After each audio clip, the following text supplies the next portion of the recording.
What's going on, guys? Welcome back to the channel. First and foremost, I hope you're having a great new year. Happy New Year 2022. This year we're going to do a lot more on this channel.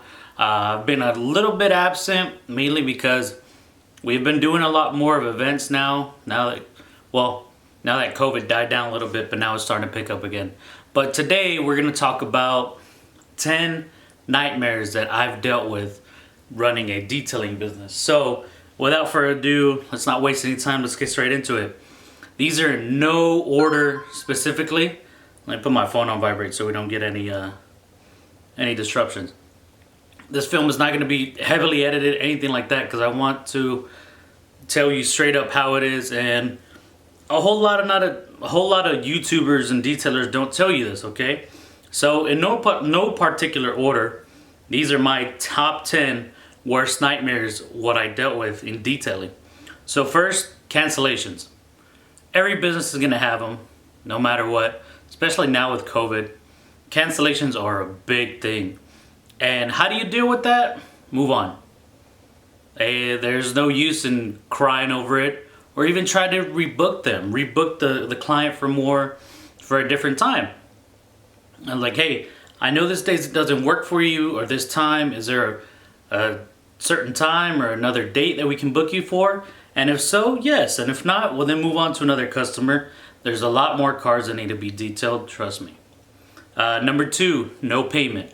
Now, personally, I never dealt with non-payment, but I've had buddies that have gotten stiffed for a job. And how do you deal with that? Well, you try to be, the way I would do it is I would approach them in the most calmliest and nice manner at first, and then that's when you would proceed legal action, like take them to a small claims court or anything like that, or simply just cover your losses, cut your losses, just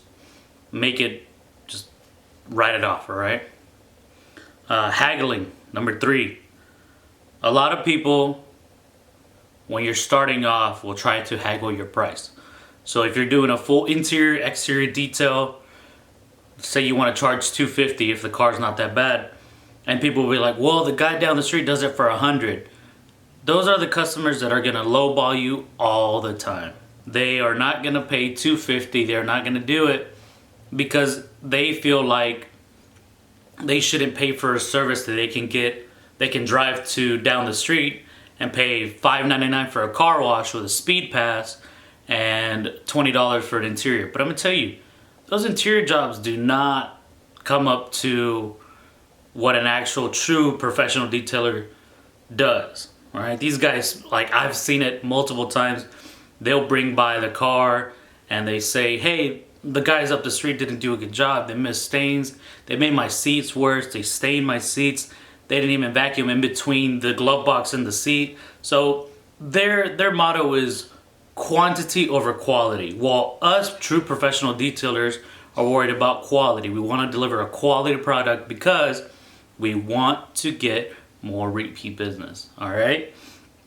Let's see. Number 4, little to no information. Now on this one, whenever you book a customer, you try to grab as much information as possible.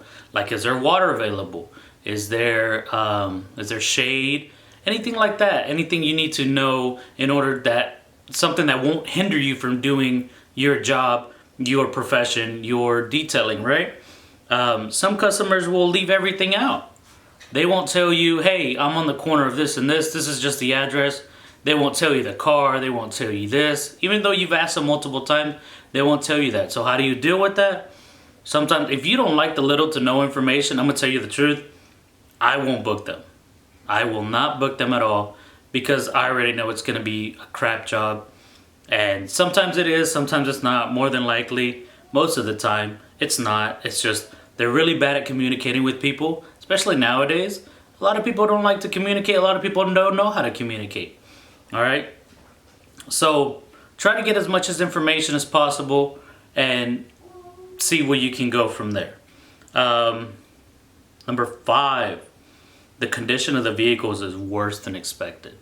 Now, I've had a lot of detailers tell me, They talk about it too. It's like, don't quote a job that you haven't seen.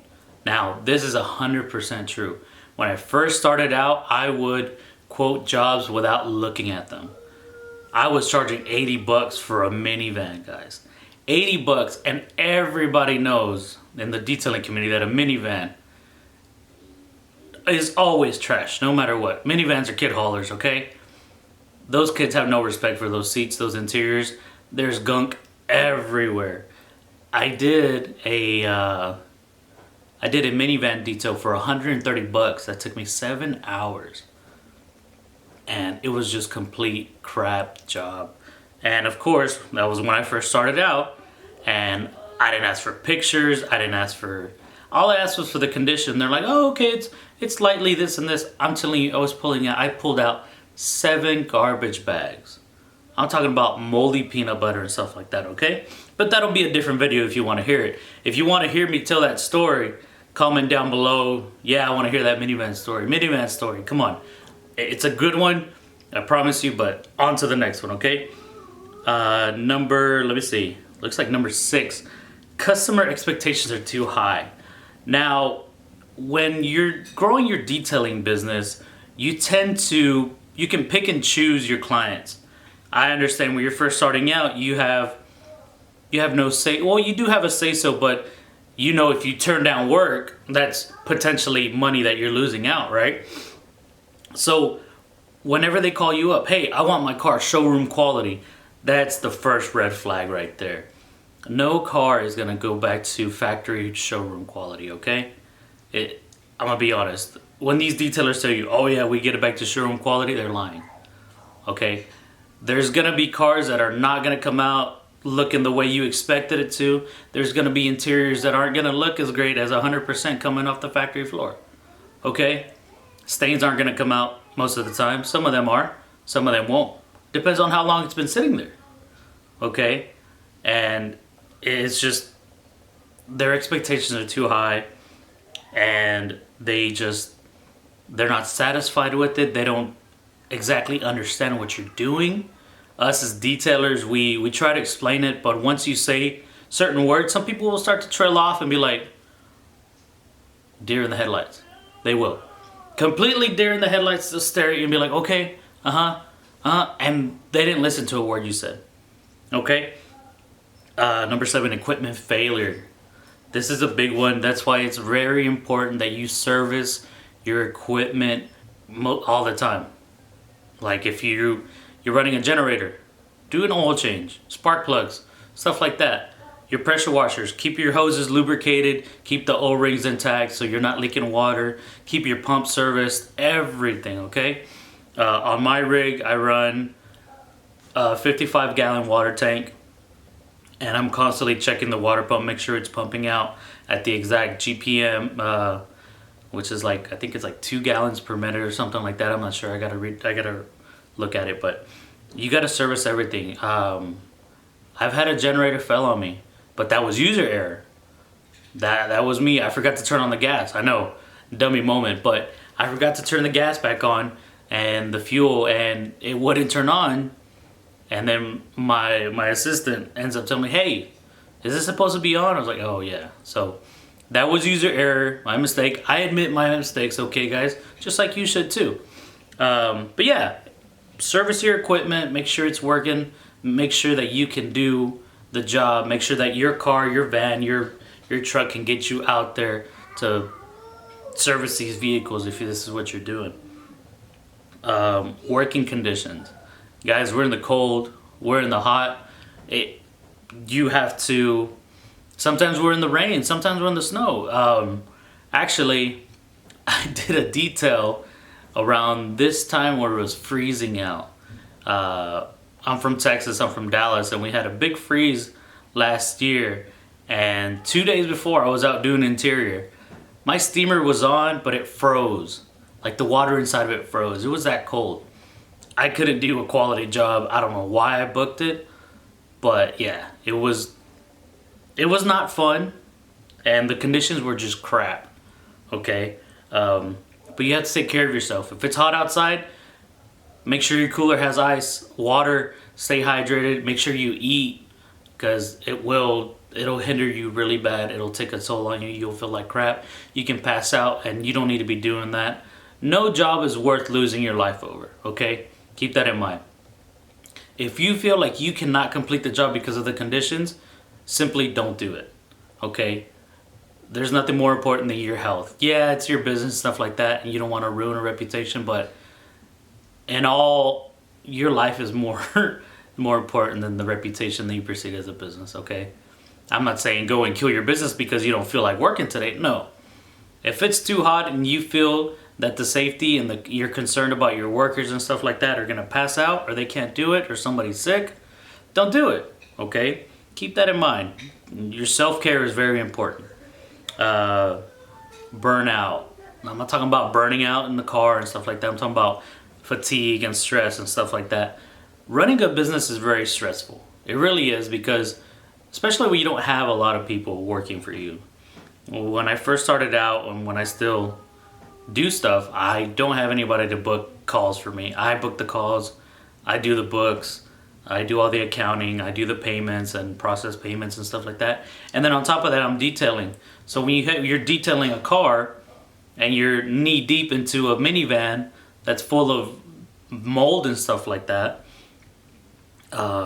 taking a call and booking is not very feasible. It's not very easy. So yeah, you got to take care of yourself. Self-care, I cannot preach enough. Self-care, take care of yourself, because no matter how much you try, it will transition over to your personal life and it will affect everything.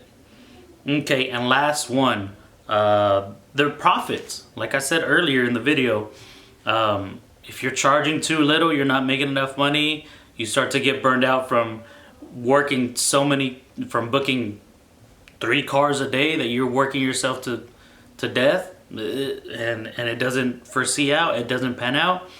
Well, you have to start raising your prices.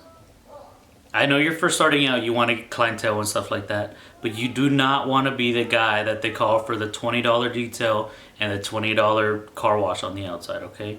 If they just want a simple car wash, I'm going to tell you the truth, it's not going to cover the gas for you to go out there, set up your equipment, and wash the car for an hour. How much are you going to charge? For a simple car wash, just send them down the street. It's like, no, we don't do car washes, we detail cars, okay? There's a huge difference. Now, if you want to explain that to your customers, by all means, sell them that point, sell them, all right? But a car wash and a detail are 2 different things, okay? We're detail-oriented professionals, and that's what we do. But anyways, guys, those are my top 10 worst nightmares that I've dealt with in detailing. I want to thank you so much for helping me reach 150 subscribers. We're going to be posting more on this channel, and hopefully we can get some more subscribers. Comment, like, subscribe, all that fun stuff. Comment down below if you want to hear that minivan story. Comment down below what you want to hear from me. Okay, I have some updates going on the detailing business, on the lawn mowing business. And like I said, I'm starting to do events again, so I'm going to try to bring you along and vlog along all the cities that I'm in doing stuff like that. So anyways, thank you guys. Thank you so much from the bottom of my heart. Peace.